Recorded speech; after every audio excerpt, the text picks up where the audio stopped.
cobertos pela sua proteção divina. Nós vamos iniciar a aula. Aos irmãos que têm a revista, a lição 12, aos que não têm, acompanhem, que nós vamos ler os textos aqui que estão na revista. Em Esther 9, no capítulo 9, versículo 32, que diz assim: e mandado de Esther estabeleceu o que respeitava ao Purim, e escreveu num livro, Esther 9, 32, Na verdade aplicada diz assim: somente confiando no Senhor podemos superar todas as afrontas que nos advêm do diabo. E os objetivos da lição diz que nós devemos ensinar que Deus continua protegendo o seu povo, destacar que Deus ainda continua o mesmo e considerar que precisamos celebrar nossas vitórias. Eu vou ler aqui os textos de referência, os irmãos somente acompanhem.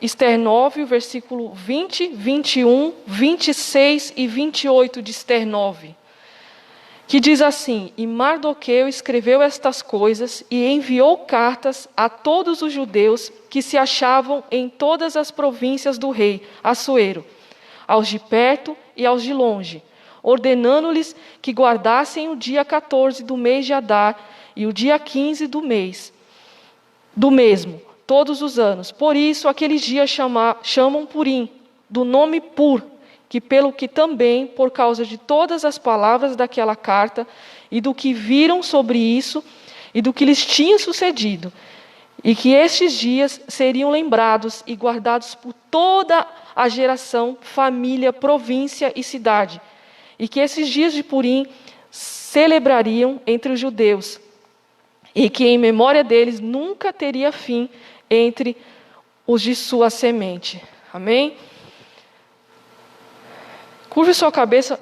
O motivo de nossa oração neste momento é para que Deus transforme o choro em lágrimas de alegria. Nós vamos fazer uma oração que é sugerida na lição. Eu peço que você curve a sua cabeça neste momento, para que a gente venha pedir para o Senhor, para que Ele transforme o choro em lágrimas de alegria. Nós temos vivido dias difíceis, dias muito complicados, em que as pessoas têm chorado, têm clamado, mas que nós possamos orar neste momento pedindo para que o Senhor venha transformar o choro de muitos em alegria. Amém? Senhor amantíssimo Deus e eterno Pai, Deus de misericórdia e graça, nós pedimos neste momento pelas pessoas que estão chorando, que estão tristes, as pessoas que estão nos hospitais, que estão, Senhor Jesus, com seus familiares acamados, Senhor Jesus, que estão em condições difíceis, pessoas que tiveram seus familiares, seus amados, Pai, louvado seja Deus, a qual eles partiram e estão lutados, Senhor Jesus. Pedimos que o Senhor venha trazer alegria, Senhor Jesus, aos teus servos, aos teus filhos, Senhor Jesus. Aos que estão lutando e orando pelos seus, Pai, eu peço vitória e alegria. Aos que estão lutando, eu peço consolo, paz, Senhor Jesus, e alegria do Teu Espírito, Senhor. Eu te peço em nome de Jesus nesta manhã, que só possa ir de encontro aos corações, Pai, e às vidas, Pai. E é o que nós te pedimos dessa manhã, no nome de Jesus, Pai, e te agradecemos, Senhor. Amém. Nós louvamos ao Senhor, estamos aqui nós, com os professores, e vamos ministrar essa aula dessa manhã. Eu quero fazer uma pergunta para você que está em casa.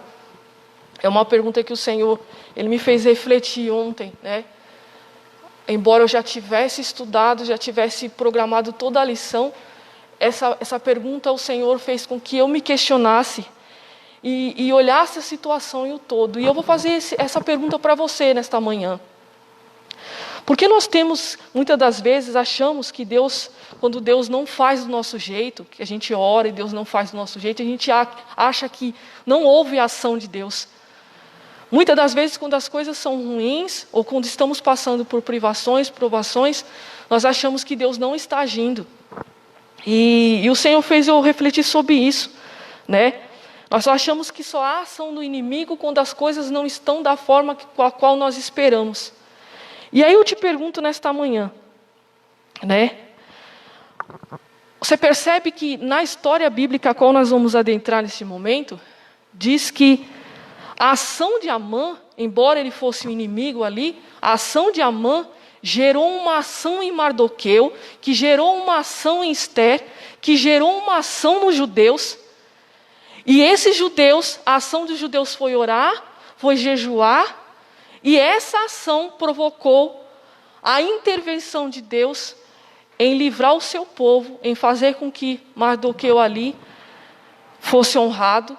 E aí o Senhor me fez refletir sobre isso. Assim também como você pode perceber que Deus ele tem sua forma, né? Ele tem sua maneira. Os irmãos podem perceber que naquele episódio a qual Deus levanta Moisés, né? Nós sabemos que o povo estava escravo, né? Nós sabemos que o Senhor permitiu que muitos primogênitos, muitos meninos ali fossem mortos, e a vida de Moisés foi poupada. Muitos conhecem a palavra, sabe, né? Naquele rio ali, a filha de Faraó tomou Moisés para criar. Os irmãos conhecem a história, e Deus permitiu que ali Moisés fosse criado, né, dentro de um ambiente egípcio ali totalmente diferente. E ali agora Deus levanta Moisés para ser o libertador do povo dele, né? E Deus vai usar Moisés para libertar o povo. Ou seja, tudo tem uma finalidade, né? Tudo tem um propósito divino. Então, a provação, a dor, também é uma forma, né, de Deus provocar uma ação em alguém ou nas pessoas, né? E na situação de Amã provocou isso, a oração e o jejum. Aí eu pergunto para você, nesta manhã, qual ação a pandemia tem provocado nas pessoas, na humanidade, nos cristãos? O que tem provocado nos cristãos? Qual é a ação que tem provocado nos cristãos de hoje? Né? Eu estava pensando em casa, refletindo, né? O despertamento, o afastamento, a confiança, a oração, o compromisso. Eu peço que até o final da live você reflita sobre isso. Qual ação todas essas provações e situações têm provocado em você e em mim, e na humanidade? Porque eu acredito na pedagogia de Deus, eu acredito na forma como Deus age. Porque muitas das vezes nós só achamos que Deus está nos favorecendo quando nós oramos e achamos que Deus tem que fazer da nossa maneira. Mas Deus age, Deus trabalha e Deus é grandioso. E o tema da nossa lição hoje é testemunhando a grandeza de Deus. Nós conhecemos a história de Esther, uma história linda, né? O texto que nós lemos hoje é justamente falando da festa de Purim, né? E eu, resumidamente, vou falar para os irmãos o que é essa festa de Purim, o significado dela, né? O Purim ele é celebrado anualmente no dia 14 do mês de Adar, que é o 12º mês do mês hebraico, que é o dia seguinte da vitória dos judeus sobre os seus inimigos, ocorrido no 13º do mês hebraico de Adar, que foi o dia escolhido por Amã para a destruição de todos os judeus do Império Persa, nas cidades que eram muradas no tempo de Josué, incluído Suzã e Jerusalém. Purim é celebrado no 15º dia de Adar, conhecido como Purim. Assim como em todas as festas judaicas, Purim tem o início no pôr do sol, na véspera do dia do calendário comum. O nome Purim ele vem da palavra hebraica, que significa sorteio ou sorte, como muitos falam. Este método é usado por Amã, né, o ministro do rei da Pérsia, para escolher a data na qual ele pretendia massacrar o povo judeu.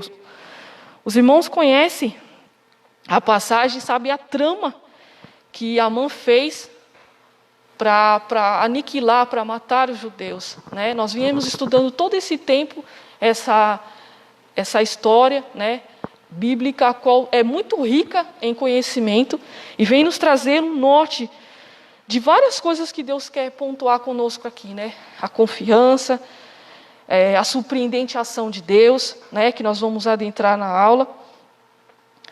Você comemorar, você testemunhar dos feitos do Senhor, né, daquilo que Deus tem feito. E vamos adentrar a lição.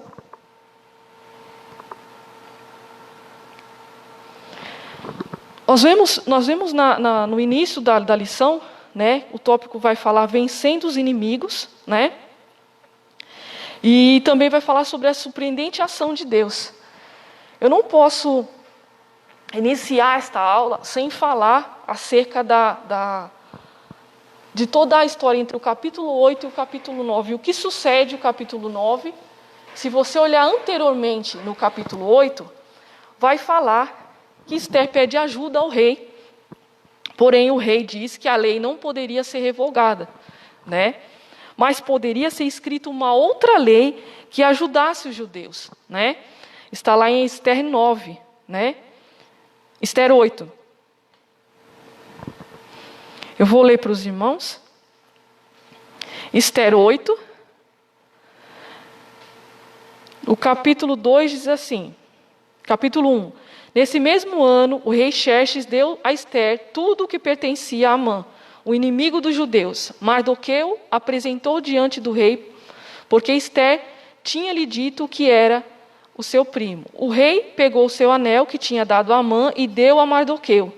E Esther fez Mardoqueu o administrador de tudo o que tinha pertencido a Amã. Esther foi falar novamente com o rei, caiu aos pés e começou a chorar. Ele pediu que fizessem algo para ajudar os judeus e assim evitar a destruição deles, conforme o plano maligno de Amã, o descendente de Agag. O rei estendeu o cetro de ouro a Esther e ela levantou-se diante dele e disse: Sua Majestade, se for da sua vontade e eu merecer a sua estima, peço que aprove que eu vou te dizer. Se achar bem, por favor, dê uma ordem por escrito que anule as cartas de Amã, o descendente de Agag. Enviou como parte do seu plano para destruir os judeus que vivem na província do reino. Peço ao rei, porque não poderia suportar essa grande desgraça, chegando a acontecer com meu povo. Não poderia suportar a ver a minha família assassinada. O rei Xerxes disse a Esther e a Mardoqueu, o judeu: Dê a Esther a propriedade que pertence a Amã. Os meus soldados empalaram na torre de madeira por ter conspirado contra os judeus. Agora é o momento de escreverem outro decreto em nome do rei para ajudar os judeus. Façam isso de maneira que vocês acharem melhor. Depois selem esse decreto com o anel oficial do rei, pois nenhuma carta escrita em nome do rei, selada com o anel do rei, pode ser anulada. Então os irmãos sabem que essa foi a ordem que o rei deu, né, para que ali Mardoqueu e Esther sucedessem naquela situação, fizessem naquela situação, né? Aí já no 9, né, como nós lemos, já vai falar a outra situação. Então, recapitulando, Mardoqueu manda as cartas para as províncias, dizendo que os judeus poderiam lutar contra os seus inimigos e ficar com as suas posses se quisessem, né? Aí Mardoqueu vai e envia as cartas para as províncias, falando: olha, nós vamos conseguir, né, lutar pelo nosso povo, e se vocês quiserem ficar com as posses, vocês podem. Os irmãos vão ler lá que eles não chegam a ficar com as posses, mas eles vão e guerreiam, e vencem, e matam os seus inimigos, né? É isso que acontece. E os seus inimigos são mortos, né? Os inimigos dos judeus são mortos. E aí já no 9, os judeus vão celebrar a festa de Purim para comemorar a vitória e o livramento do Senhor, né? Isso é só uma introdução, irmãos, para os irmãos entenderem do que se trata a lição. Os irmãos conhecem bem a história de Esther, uma história linda e rica, né? A qual a gente aprende muito da parte do Senhor, né? Pode falar, pastor. Lu, deixa eu só fazer um comentário, só aproveitando o gancho, né, do que você está Amém. falando. A Luciana, ela fez uma pergunta, né, irmãos, logo no início. E o que eu acho interessante é o que você está fazendo, né? E dentro daquilo que ela introduziu nesse contexto do capítulo 8 e capítulo 9 de Esther, o que é interessante é o rei deu outro decreto, ou seja, o rei ordenou uma outra situação. E essa situação envolveria o quê? A ação dos judeus. Ou seja, ele não poderia revogar, ele não poderia mudar o que estava acontecendo. Mas os judeus, diante do que o rei ordenou, eles poderiam ter uma ação sobre isso. E em resposta, né, à pergunta que a Luciana fez no começo, eu meditando aqui sobre o que ela está falando, é justamente isso. Porque hoje, e isso é o ensino, né, que eu tiro da lição agora, nós estamos vivendo uma situação hoje, né, Tiago? Que exige o quê? De nós uma ação. E Deus, que é o nosso rei, já decretou tudo pela palavra de Deus. Nós temos tudo decretado pelo Senhor. Tudo que Deus estabeleceu está na palavra de Deus. Exatamente. E o que Deus espera de nós é o quê? A ação. Paulo escreve, a palavra de Deus, Paulo, inspirado pelo Espírito Santo, escreve que as armas da nossa milícia não são carnais. Porém, ele deixa bem claro nos seus ensinos que nós estamos enfrentando uma guerra. E o que é interessante é que o povo teve que guerrear ali. E hoje, como é que nós estamos guerreando? E a reflexão, a pergunta que a Luciana fez. Porque nós estamos enfrentando uma guerra. E como nós estamos enfrentando essa guerra é o que vai fazer a diferença.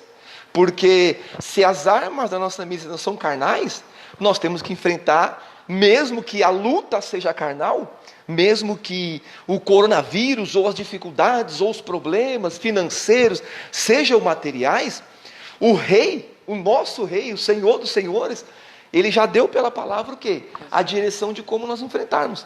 O que vai fazer diferença é como é que nós estamos enfrentando. E nós temos que enfrentar as nossas lutas, você que me ouve e os irmãos que aqui estão comigo, nós temos que enfrentar essas lutas com as armas espirituais. Oração, jejum, buscando ao Senhor e principalmente o que ele está dizendo, confiando em Deus. Exatamente. Para que Deus nos conceda a vitória. Então, nós temos que fazer como povo, lutar e enfrentar. Exatamente. Deus te abençoe, Luciana, por essa Amém. É isso, exatamente isso, né? A reflexão, a pergunta que eu fiz no início é justamente para você pensar em casa. O que é que eu tenho feito? O que é essa circunstância, essas provações, as tribulações que a igreja tem atravessado, tem feito? O que tem acontecido? Que tipo de ação tem gerado, né? No povo dele, na igreja dele? E também na humanidade. Você percebe que a humanidade está com medo, está desesperada. Você percebe que a humanidade agora até está dizendo a frase, eu acho que agora Jesus está voltando mesmo. O povo ficava falando, Jesus está voltando mesmo. Você percebe que isso está gerando algo na humanidade. Seja para o medo, ou seja para dizer assim, eu acho que realmente... Porque eu tenho ouvido isso, irmão. Eu tenho ouvido isso perto das pessoas que não servem ao Senhor, dizerem isso. Eu acho que agora eu estou começando a acreditar no que as pessoas diziam. Que Jesus está querendo buscar, está vindo. E aí eu balancei a cabeça e falei, Senhor, o que está acontecendo, né, com as pessoas? Porque você vê que isso está provocando uma reação nelas. E o que nos desperta nessa manhã, irmãos, é isso. Que tipo de ação tem provocado, né? Qual que tem sido a sua ação diante dessas situações, diante dessa circunstância? Aquela provação que Amã, aquela ação que Amã provocou, gerou uma ação em Mardoqueu, gerou uma ação em Esther.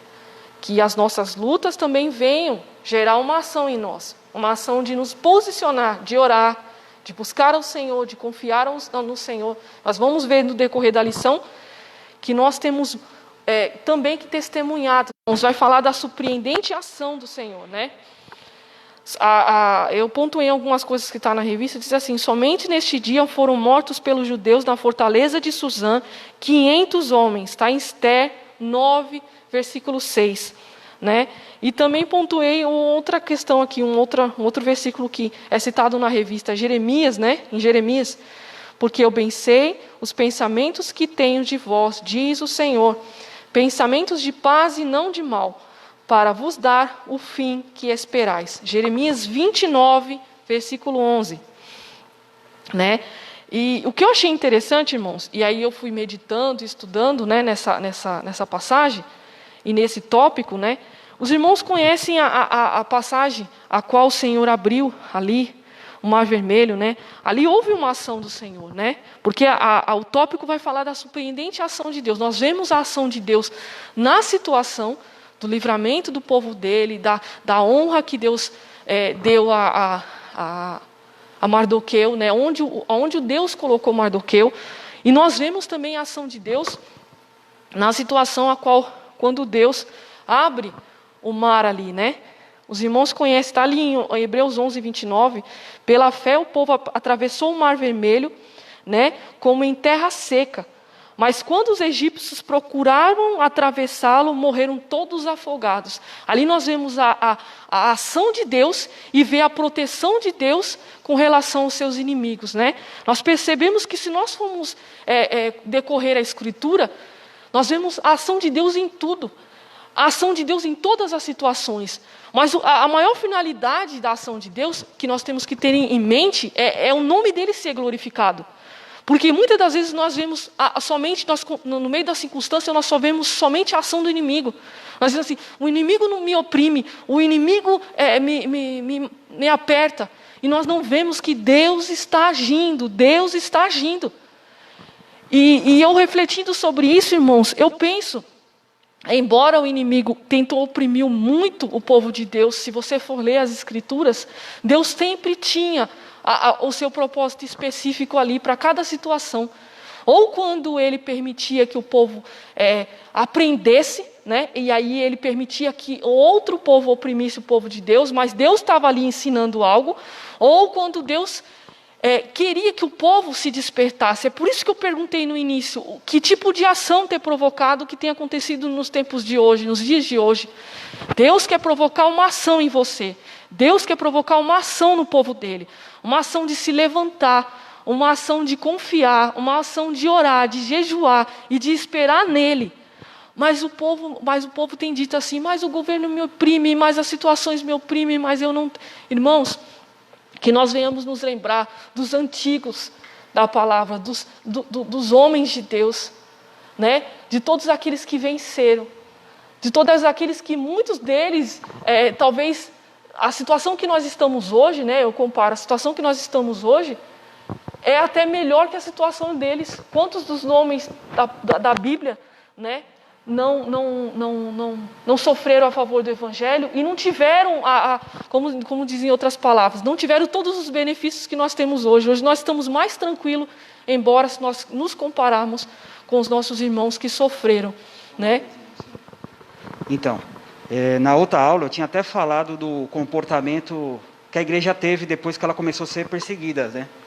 Lá em Atos dos Apóstolos, a gente pode observar lá que depois que Estevão, né, foi morto pelos judeus, a perseguição aumentou sobre a igreja a partir dali. Só que a igreja tomou uma postura diferente, porque a princípio eles estavam acomodados só naquele lugar lá entre os irmãos, né? O Espírito Santo trabalhando ali. Só que o evangelho precisava ser expandido. E para ser expandido, Deus falou assim, então peraí, o povo está um pouquinho devagar, eu vou permitir uma situação aqui, vai ser duro, porque vai ser através da morte de Estevão, mas o povo vai se espalhar e vai pregar o evangelho. E não é diferente do que a gente está vendo Exatamente. hoje. Hoje eu já estou vendo uns frutos já. Porque eu já vi, a Lu até me mostrou, o pessoal indo na porta dos hospitais lá, começando a orar. Pessoas, igrejas distribuindo cestas básicas. A gente pode observar também os líderes evangélicos lá também lutando lá pelo direito para abrir as igrejas novamente, né? Isso. Porque é interessante, né? A gente observa por aí, né? Os pancadão tudo aberto, os ônibus tudo cheio. Isso aí não é interditado. Aí resolve interditar a igreja. Mas a gente sabe que isso é permissão de Deus também, para que a igreja também desperte, comece a orar, comece a buscar. Que nem a irmã Luciana acabou de falar aqui. Porque, infelizmente, parece que o crente só funciona através da prova, né? Aí Deus tem que permitir algumas situações para ver se a igreja desperta. Principalmente que a gente está vivendo nos dias que está claro que Jesus está voltando. Exatamente. Jesus está às portas, então Deus quer que o povo desperte, quer que o povo acorde. Então, essas situações difíceis vão cada vez mais vir, vai ser mais constante, né? Então é isso. Exatamente. Isso que o Tiago citou, eu ia até citar no final da aula. O que a igreja tem que fazer neste momento? Tudo isso que está acontecendo, irmão, há de provocar uma ação na igreja. Qual é o papel da igreja nos dias de hoje? O papel da igreja é orar e jejuar.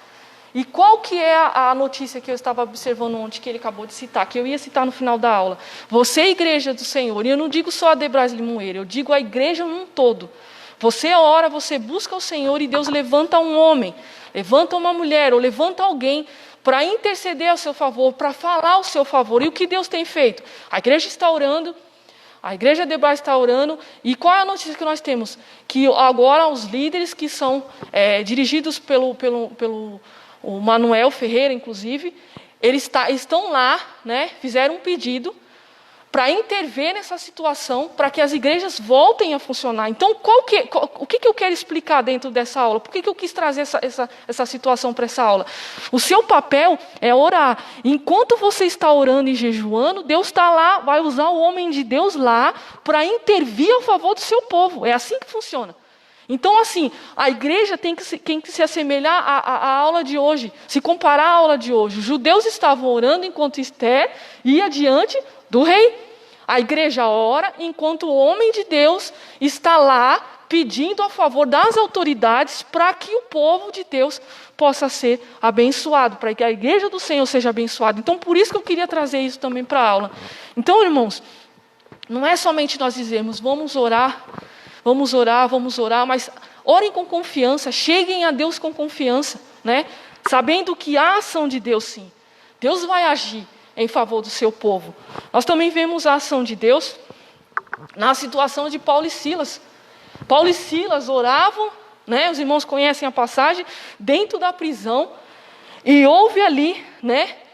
Sacudiu, tremeu o ambiente, e aquelas prisões se abriram. Houve até conversão dentro daquele lugar. E ali os irmãos sabem que Deus faz assim, ainda deram um alimento para os homens de Deus. Ali em Atos 16,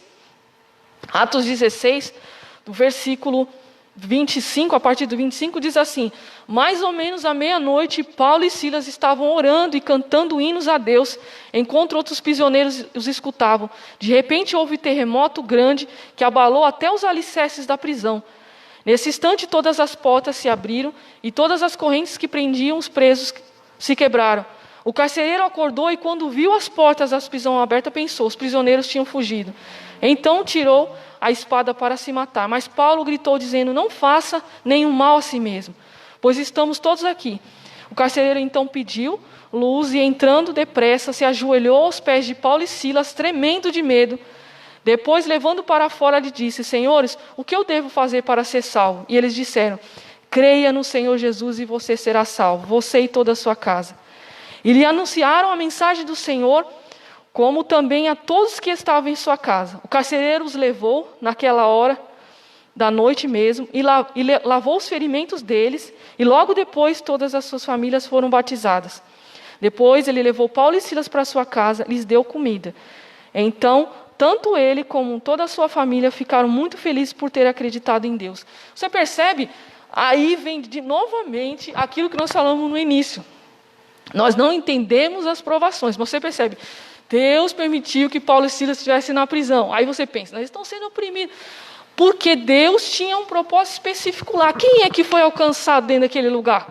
O carcereiro foi alcançado. Muitas das vezes nós estamos atravessando situações, muitas das vezes nós passamos por perdas e nós não entendemos, irmão. Deus está trabalhando, Deus está agindo. Só que a ação de Deus é diferente da nossa. A ação de Deus é muito diferente da nossa. Então, Deus tem sempre a provocar uma ação em cada detalhe, em cada circunstância. E a circunstância... Pode falar, pastor. E, Luciana, eu sempre digo, e aí, na verdade... O título da lição é Testemunhando a Grandeza de Deus. Como é que você testemunha a grandeza de Deus, irmãos? Através das circunstâncias. Então eu sempre digo que toda adversidade, ou qualquer circunstância que seja, é uma oportunidade.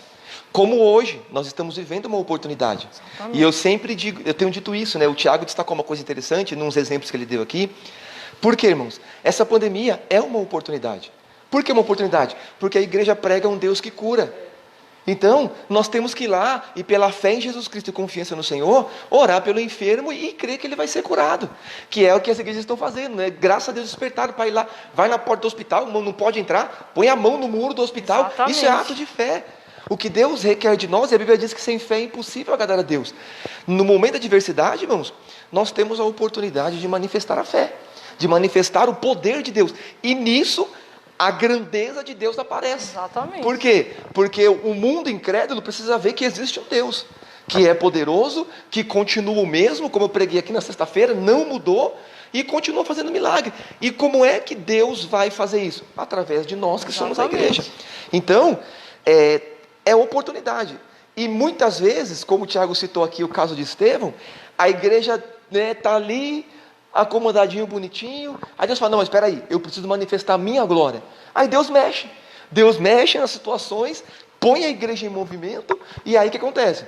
Os milagres começam a aparecer novamente, né? As situações começam, mas desde que, aquilo que a gente falou no começo, a igreja tenha a sua ação conforme a palavra de Deus, Exatamente. fazendo o que é necessário, e aí Deus cooperando com a igreja, agindo e manifestando a sua grandeza, como a lição diz. Então, é uma oportunidade, e nós temos que aproveitar essa oportunidade, né? E fazer a vontade de Deus. Deus abençoe. Exatamente.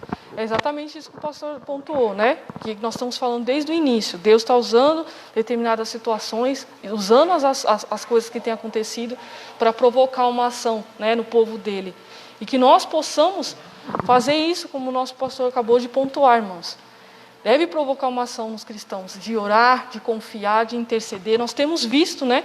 Os irmãos veem nas redes sociais aí, as pessoas indo até os locais, indo até as igrejas orar, né?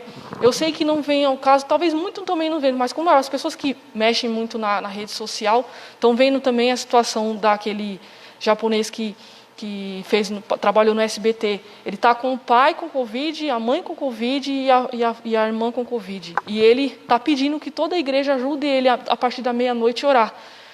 E muitas das vezes a gente olha e fala, nossa, mas um rapaz tão novo, né?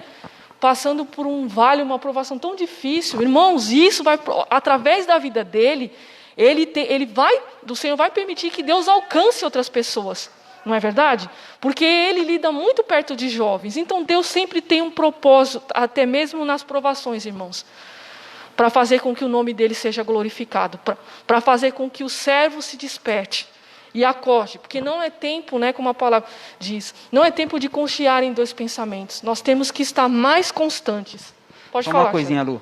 E o interessante, se observar na história de Mardoqueu e Esther, que, na verdade, ali, naquela situação difícil que ele estava passando, Deus, com seu propósito, com a sua forma de trabalhar, eu costumo dizer que no livro de Esther, Deus está por trás das cortinas atuando, porque o nome dele não é citado no livro de Esther. E a gente vê o comportamento do povo, que eu achei mais interessante foi o comportamento do povo. Primeiro, né, a Esther mais Mardoqueu foi lá, foi diante do rei, conseguiram fazer a lei que desse o direito do judeu se defender. Aí depois disso, que a lei foi decretada, né, a favor dos judeus, os judeus já estavam comemorando. Eles ainda tinham que pelejar contra os inimigos ainda, mas só que eles já estavam comemorando como se já tivesse ganhado. E isso a gente vê um princípio de fé. A fé é justamente isso. Você já antevê uma situação a seu favor antes mesmo de ela acontecer. Você já está crendo. E os judeus já estavam nessa expectativa. Agora a gente pode se defender, já ganhamos. É como se, né, já tivesse matado todos os inimigos ali e a coisa já tivesse acontecido. Então fé é justamente isso. Você crê em algo que ainda não existe. Aí Deus faz surgir esse algo a favor do povo de Deus. É isso mesmo. Bem pontuado, né, que o nosso irmão Tiago pontuou aqui. Que a gente precisa crer sem que aconteça. E os judeus realmente estavam comemorando sem antes ter guerreado, né? E que a gente vem aprender com os nossos irmãos, né? Que é dessa maneira, nós temos que crer. Enquanto nós estamos orando, existem pessoas que Deus está levantando, né? Em favor do seu povo. Enquanto nós estamos orando, Deus está trabalhando. Deus não deixou de trabalhar, né? Ele continua o mesmo. No tópico 1, 2, irmãos, vai falar que Deus é o nosso fiel protetor, né? Que Deus protege o seu povo e pune os inimigos. Em Neemias, capítulo 9, versículo 11, vai dizer: dividiste o mar diante do teu povo, de modo que puderam atravessar a seco. Entretanto, logo em seguida lançaste os seus perseguidores nas profundezas, como em uma pedra em águas impetuosas, né? Aí nós vemos a proteção divina. Nós temos várias passagens, irmãos, que falam da proteção do Senhor, né? Da ação do Senhor. Que Deus protege realmente o seu povo. O Tiago citou essa situação que os judeus já creram antes mesmo de guerrearem. E os irmãos vão ver na palavra, a qual eu já vi ali, citei o texto, quantos dos inimigos ali foram mortos pelas mãos, né, dos judeus. Os judeus guerrearam e mataram seus inimigos. Nós vemos na história da passagem também do Mar Vermelho, a qual eu citei. O que aconteceu com todos os inimigos que estavam perseguindo, né, o povo dele, né, como eu acabei de ler? Que o Senhor havia dividido ali o mar, o povo passou em seco, e os perseguidores ficaram ali nas profundezas das águas, né? Porque Deus faz assim, né, irmãos? Nós temos visto a luta, que você não venha temer, porque eu sei que quando você abre as redes sociais, ou quando você liga a sua TV, ou quando você ouve notícias de pessoas, os cristãos não têm que se apavorar. Por exemplo, foi circulado na internet um vídeo a qual não só o Lula, mas também outras gravações falavam que tinha que oprimir o povo evangélico, porque o povo evangélico estava associado ao presidente atual. Né? Você vê a questão de pegar em cima dos crentes, mas você não deve se apavorar com isso. Você tem um Deus. Você tem um Deus, e você tem que se apropriar da palavra do Senhor. O que a palavra do Senhor diz? Que nós não temos que lutar contra a carne e nem contra o sangue. Né? Mas nós sabemos que há atuação do inimigo, sabemos, mas que isso não venha te intimidar, que isso venha fazer com que provoque uma ação em você, de buscar mais o Senhor. É tempo de buscar, é tempo de confiar, e é tempo de falar das grandezas do Senhor, que o Senhor não mudou. Né? Que o Senhor continua atuando. Quer falar alguma coisa? E Lu, sobre essa questão da proteção, né? Na verdade, 2 textos bíblicos de referência para isso, né? O Salmo 121, que Deus é o guarda fiel do seu povo. Né? Então, quando o salmista falou assim, de onde me virá o socorro? Foi uma pergunta.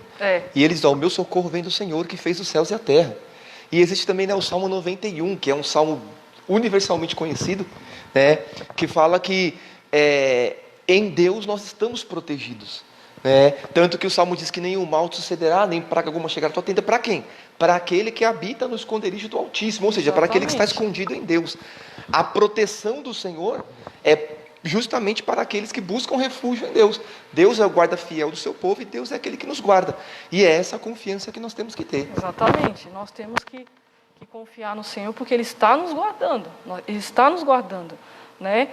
Eu sei que as pessoas mandam mensagem, eu acho que os irmãos aqui, pastor, o meu esposo, né, os irmãos sabem que nós temos recebido muitas mensagens das pessoas se apavorando, dizendo, é muita gente morrendo, é muita gente partindo.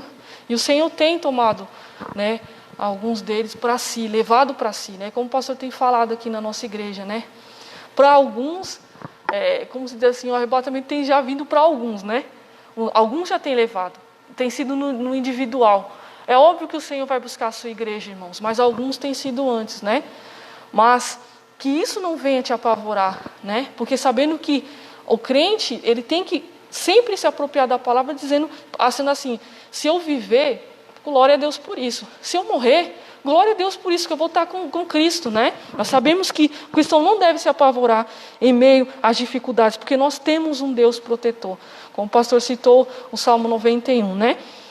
Nós sabemos que nós estamos, né, como a palavra do Senhor diz, aquele que habita nos esconderijos do Altíssimo, a sombra do Onipotente descansará. Né? Direito do Senhor, Ele é meu Deus, Ele é meu refúgio.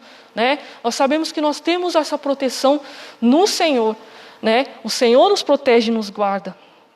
No tópico 1:3, irmãos, vai falar que Deus muda a tristeza em alegria. Né?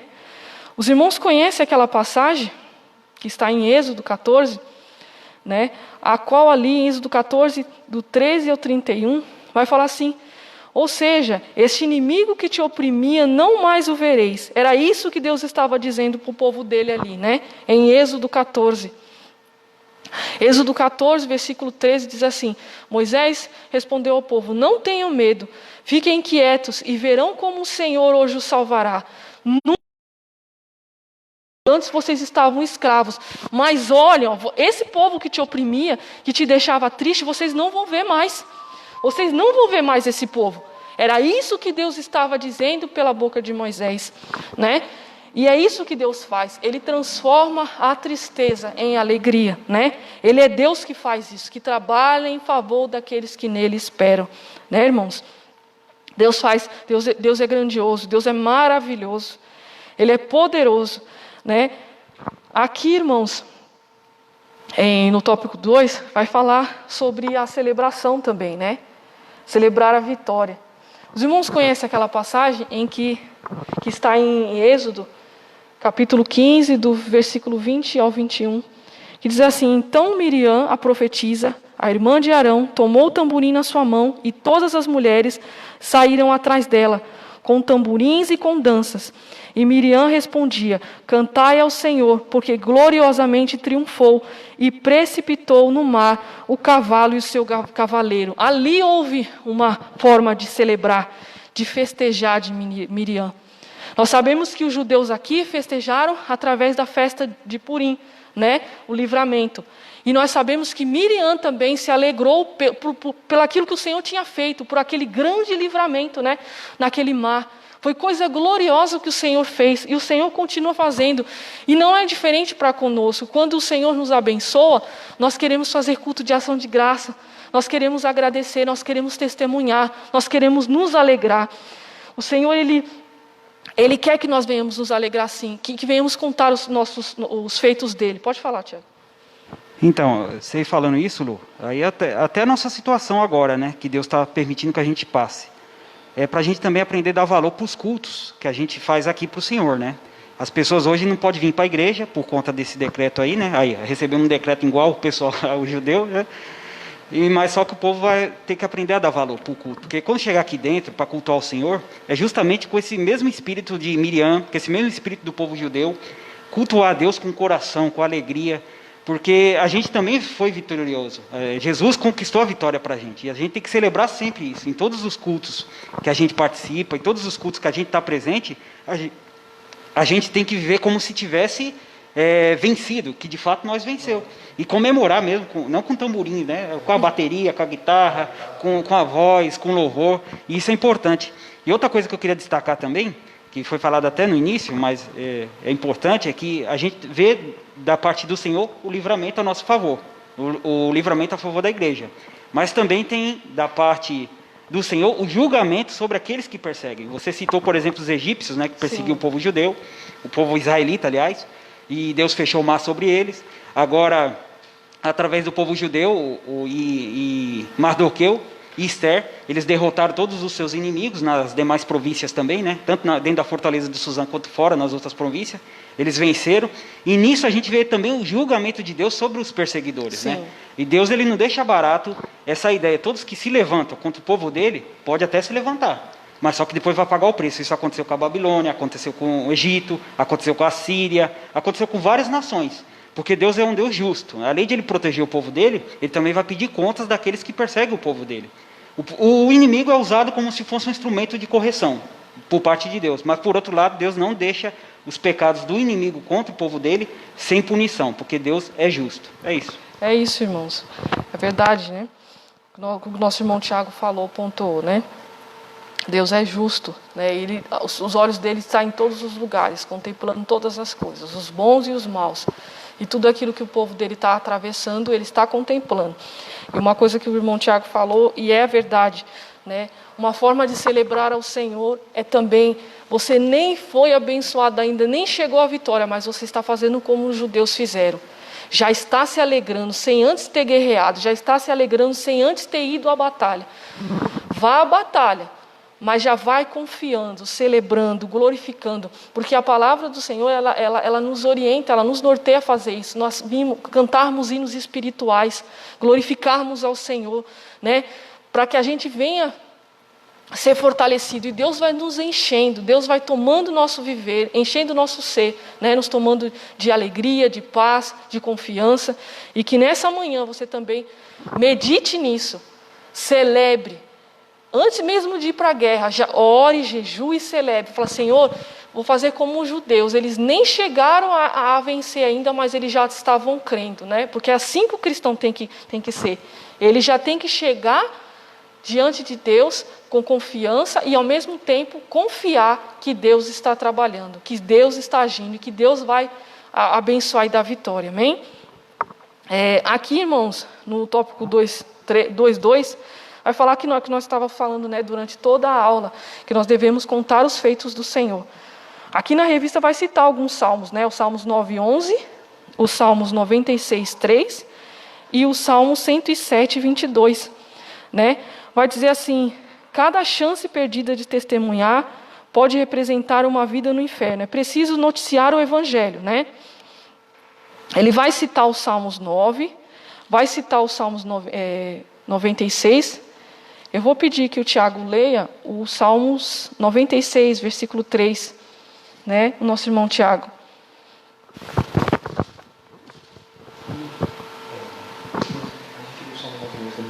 Tá bom. Depois o nosso pastor vai ler também os Salmos 9:11 Pode falar. 96, 3.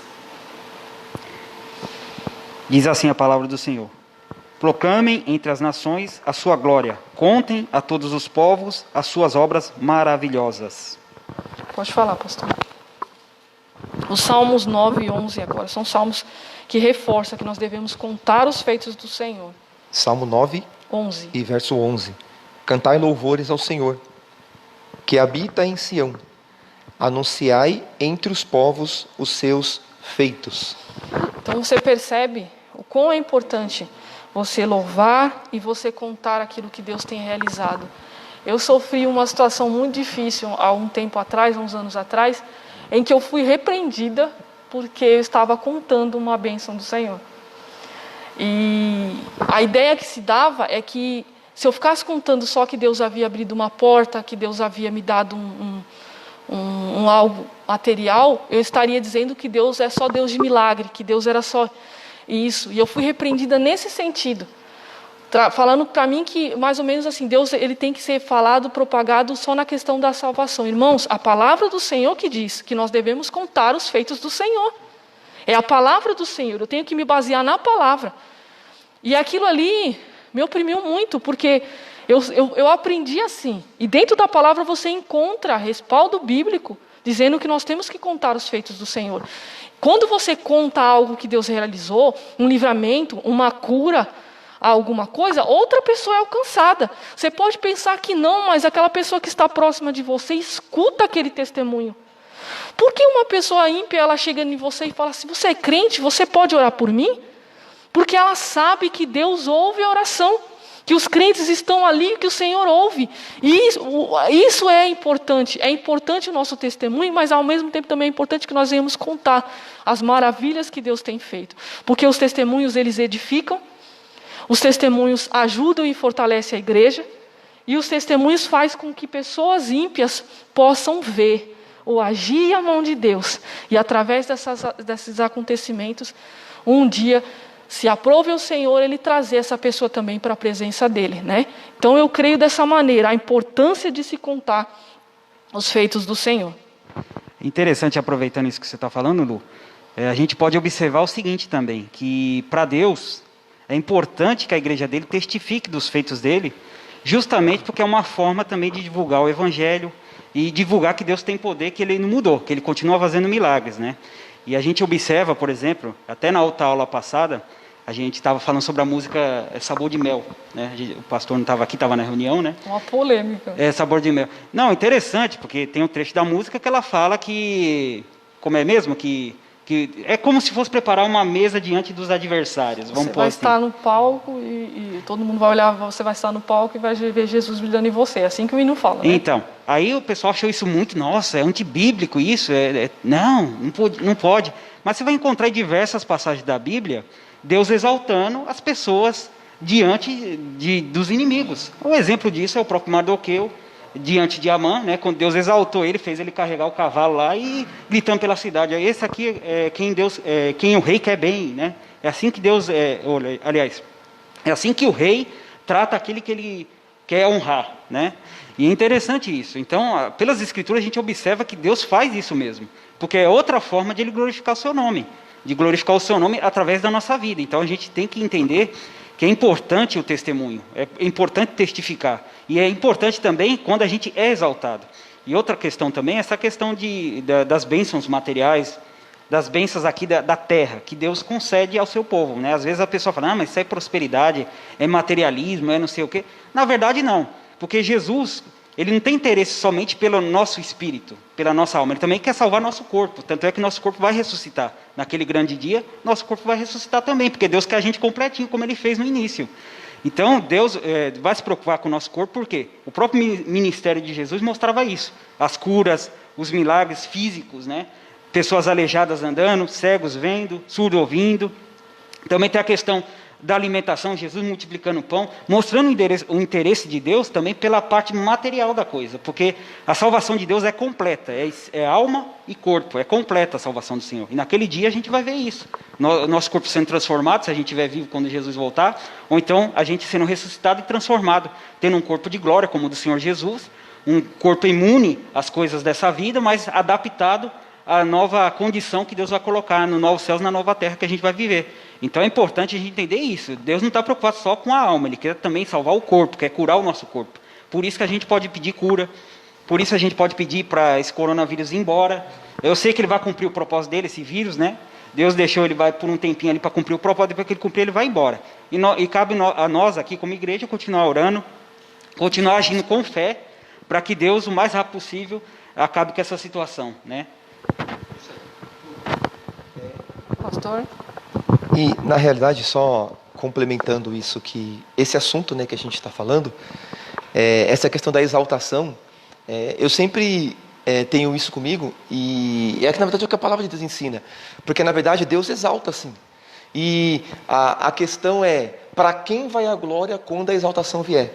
E a grande questão, né, do hino que os irmãos comentaram é justamente a interpretação errônea da questão do hino, como às vezes acontece com algumas pessoas interpretando errado a palavra, né? Por quê? Porque as pessoas colocam esse hino como se, vamos dizer, eu sou superior porque Deus me exaltou, então eu sou melhor do que você. E esse é o erro, porque na verdade, se Deus me exalta, a glória não é minha, a glória é de Deus. Exatamente. Porque não é por causa do que eu fiz, é por causa do que Ele fez.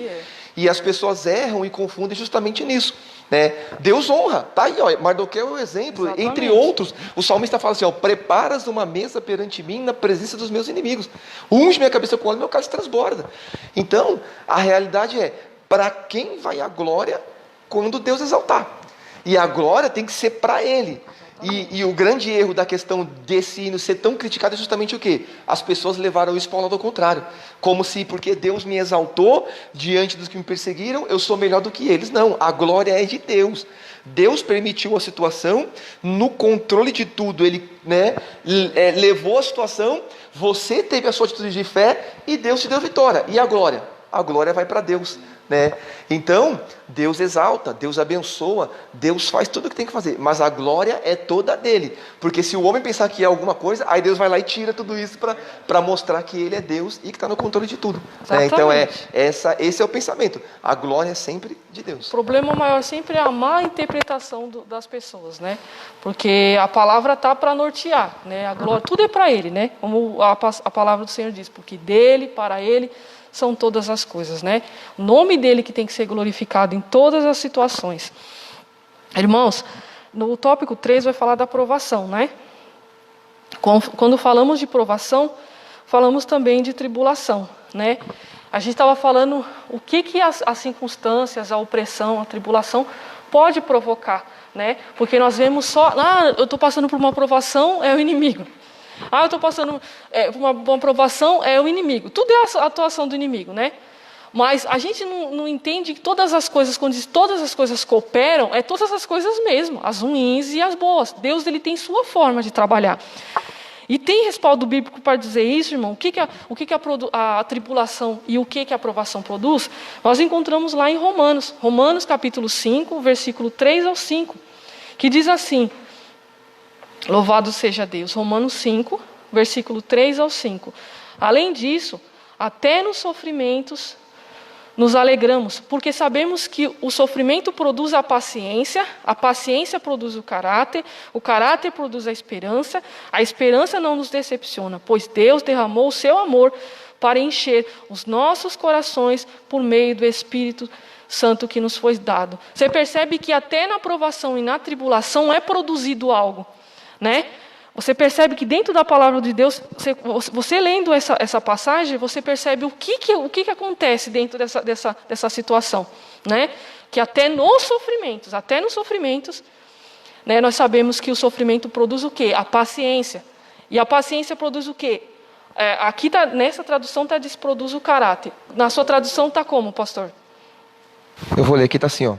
E não somente isto, mas também nos gloriamos nas tribulações, sabendo que a tribulação produz a paciência, e a paciência a experiência, e a experiência esperança. Você percebe, né? A experiência a esperança. Então é isso, irmãos. Muitas das vezes a gente acha que o fato de nós passarmos por situações difíceis não vai provocar algo em nós. E provoca sim, provoca algo em nós. Porque a provação faz isso, né?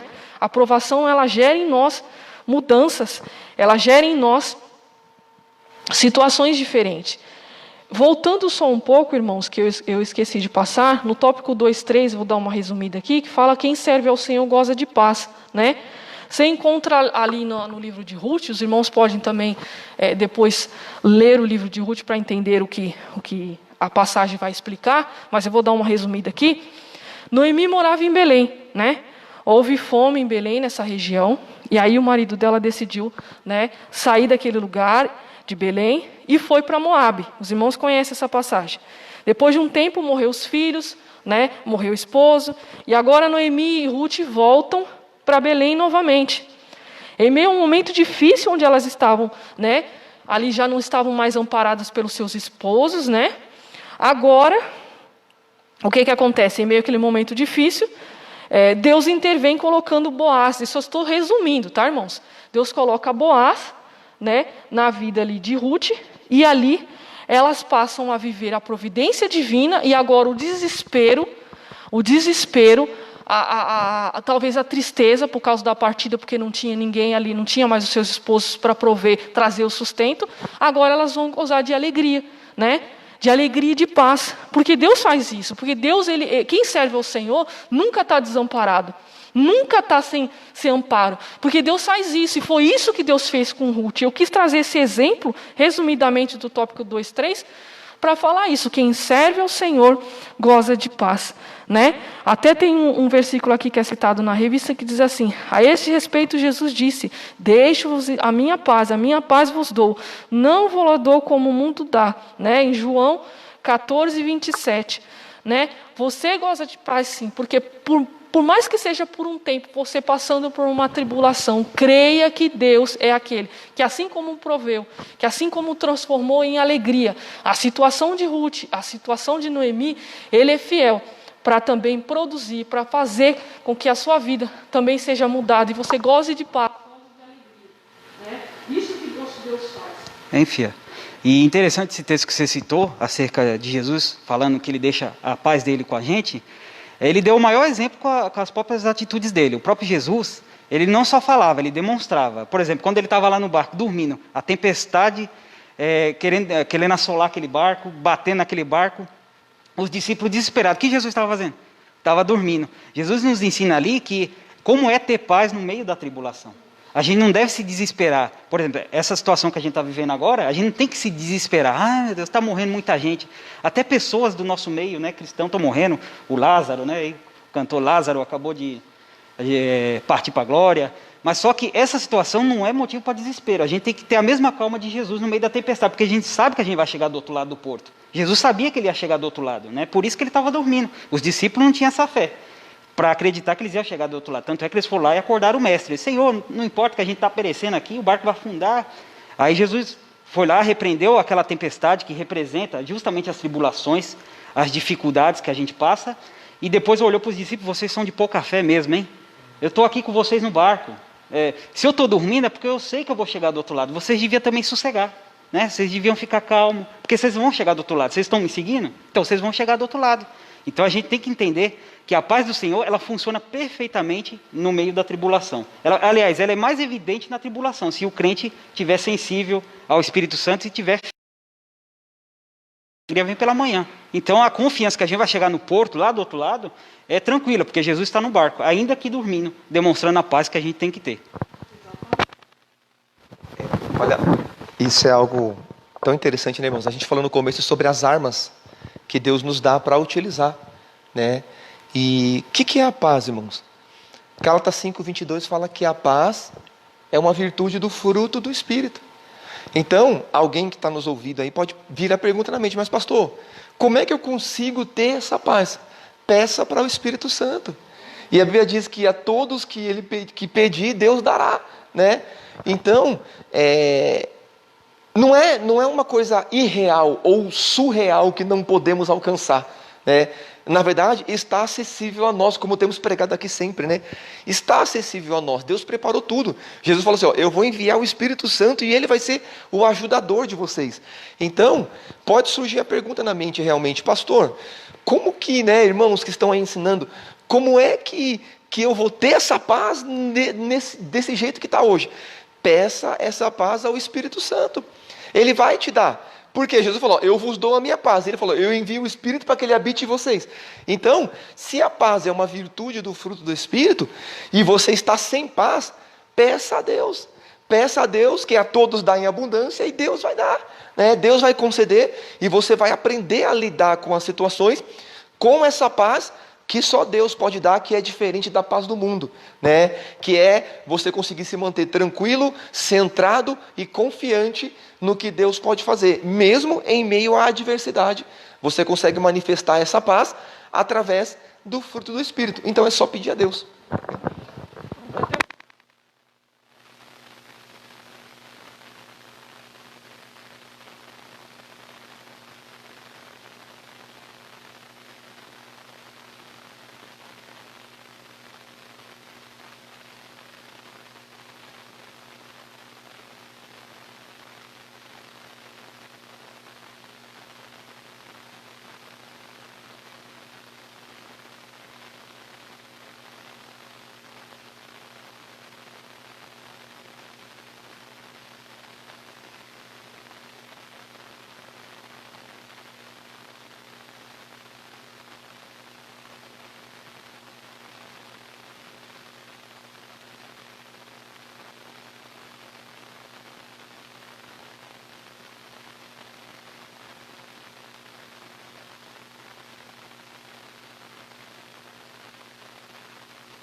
Interessante isso, essa questão de paz. Se a gente observar no mundo, né? Por exemplo, você pega um ímpio rico.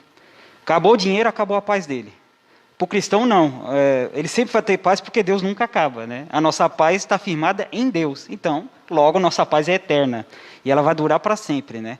Quando os cristãos começarem a entender isso, aqueles que estão mais fracos na fé, estão tendo mais dificuldade para lidar com a situação difícil, mais cedo eles vão ter paz e vão conseguir, da parte de Deus, até estratégia, discernimento para poder agir na situação difícil. Mas enquanto a pessoa está tomada pelo desespero, ela não consegue nem raciocinar direito e acaba se afundando cada vez mais. E a gente cristão não podemos ser assim, a gente tem que ter essa paz que Deus já disponibilizou, como o pastor falou, porque quem tem o Espírito Santo também tem os frutos do Espírito Santo. É que tem que pôr para funcionar e só funciona através da fé. A pessoa tem que crer que ela já tem esse fruto da paz. E se ela crê que ela tem o fruto da paz, ela vai viver em paz, mesmo que o mundo esteja acabando. Vai dormir que nem Jesus dentro do barco, que nem eu citei aqui. Vai dormir porque sabe que vai chegar do outro lado. Então, o cristão tem que entender isso, que ele já tem a paz, só que ele tem que pôr em prática. E como vai pôr essa paz em prática? Na tribulação. Na dificuldade mesmo, você vai testar o fruto do Espírito Santo. Porque você só saberia que você tivesse esse fruto através da tribulação. Né? Por isso que Deus permite certas situações para mostrar o que está na gente. Porque Deus já sabe o que está na gente, mas às vezes a gente não acredita. Aí Deus vai deixar a gente passar pela situação. Está vendo? Ó, no seu coração tem muita ira. Por isso, você viu que você se estressou fácil nessa situação? Agora você está entendendo que você tem que trabalhar isso aí. Porque eu já te dei a capacidade da paz, né? Da calma, da mansidão, que é outro fruto do Espírito Santo. Você tem a mansidão, então a ira não pode te dominar.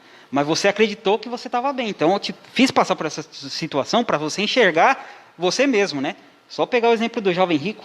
O jovem rico ali fala, não, eu guardo todos os mandamentos, Senhor. Eu sou um cara exemplar, eu guardo todos os mandamentos. Aí Jesus falou para ele, mas falta uma coisinha. Sabe essa riqueza, tudo que você tem? Pega tudo, vende, dá aos pobres, depois você vem e me segue. Porque a sua riqueza é lá em cima. Aí, através disso, Jesus mostrou para ele que o coração dele não estava em Deus. Estava nas riquezas. E posso dizer que a paz desse jovem rico acabou.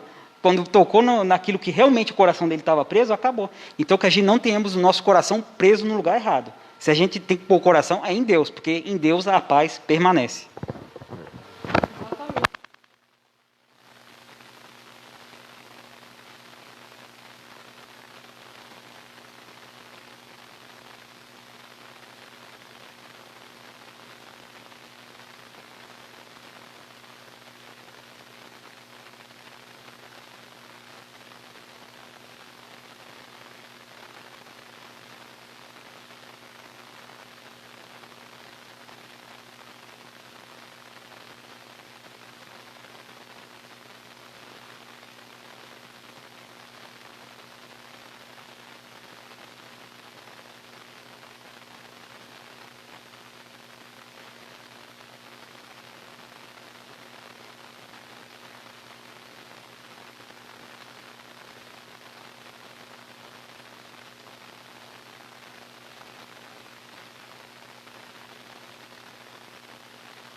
Isso vai fazer com que o nome do Senhor seja glorificado. Leve a Deus.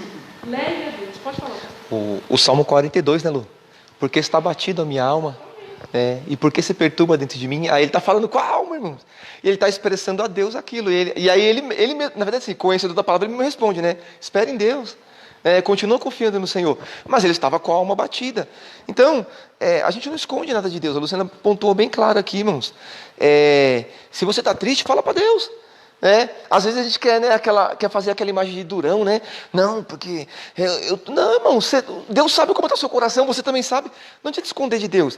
Então coloca para Deus realmente na tua oração, vai lá e fala assim: eu estou me sentindo assim, eu estou desse jeito, minha situação é essa, meu coração está assim. Ó Senhor, a situação aconteceu, eu não compreendi a situação e por mim eu não aceito, mas eu sei que, né? E aí falar com Deus tudo que tem que falar, e Deus vai te trazer as respostas que você precisa, né? E às vezes a gente quer ter aquela imagem de não, e não é a realidade.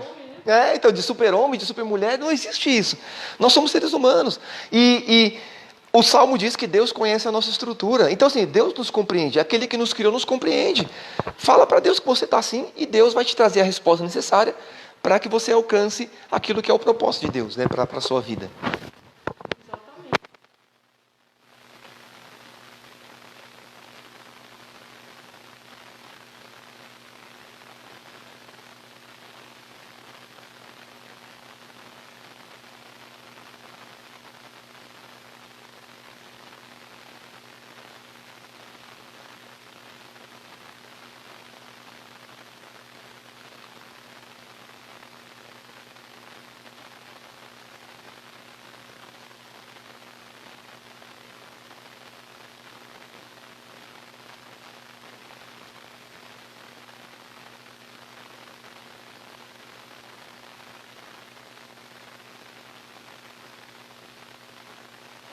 Muitas das vezes a gente acaba evitando de ficar próximo de pessoas que só falam coisas negativas.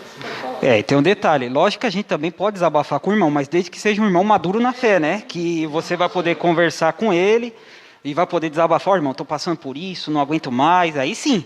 Agora você vai conversar com o irmão que ainda é uma criança na fé, ou então uma pessoa que nem se converteu direito, aí você vai escandalizar ela, ou então é capaz de ela espalhar tudo da sua vida, né? Então tem que tomar cuidado. Lógico, você pode tranquilamente chegar diante de Deus e desabafar.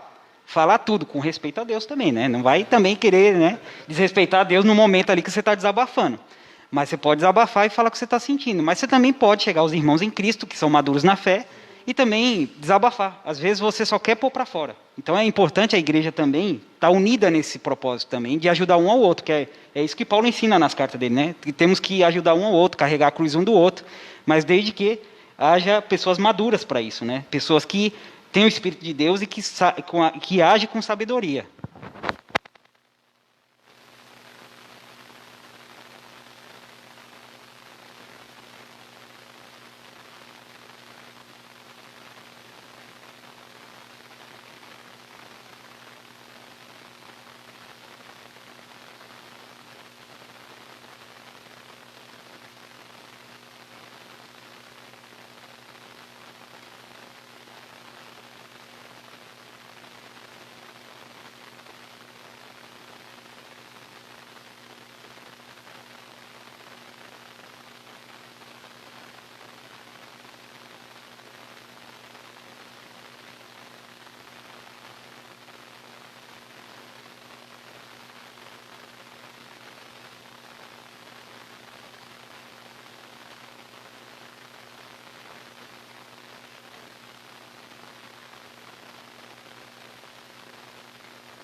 Então, é interessante esse tema da fé, né? Que eu gosto muito desse tema, de falar sobre fé.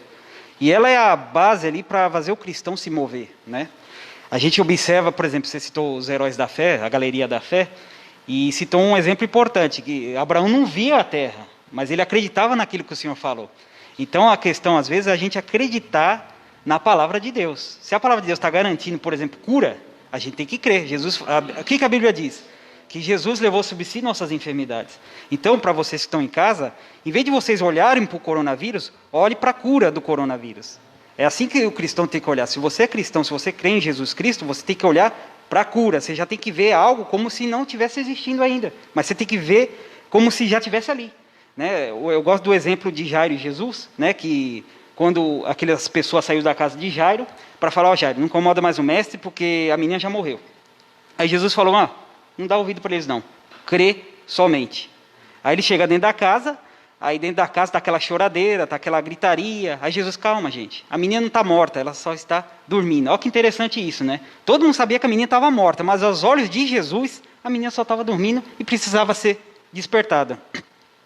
E é isso que Jesus está ensinando para a gente nessa situação, a gente enxergar justamente como Jesus, como Deus enxerga as coisas. Os olhos da fé é justamente enxergar aquilo que não é, como se fosse. Jesus estava enxergando já a menina ressuscitada. E a gente tem que enxergar as pessoas enfermas, por exemplo, pelo coronavírus, que é a bola da vez, né? Curadas. E assim, com essa fé, se você estiver enfermo na sua casa, qualquer enfermidade que você tiver, por exemplo, pode ser qualquer outra situação, mas eu estou usando o exemplo da enfermidade. Já enxergue que você está curado. Porque você tem que crer na palavra que Jesus já levou sua enfermidade. Se você crê, como aquela mulher que antes de tocar em Jesus, ela já cria que só tocasse nele já seria curada. Ela já estava antecipando a situação. E a fé é isso, é você antecipar uma situação a seu favor. Então, coloquemos nossa fé em prática, meus irmãos.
Glória a Deus, né, irmãos?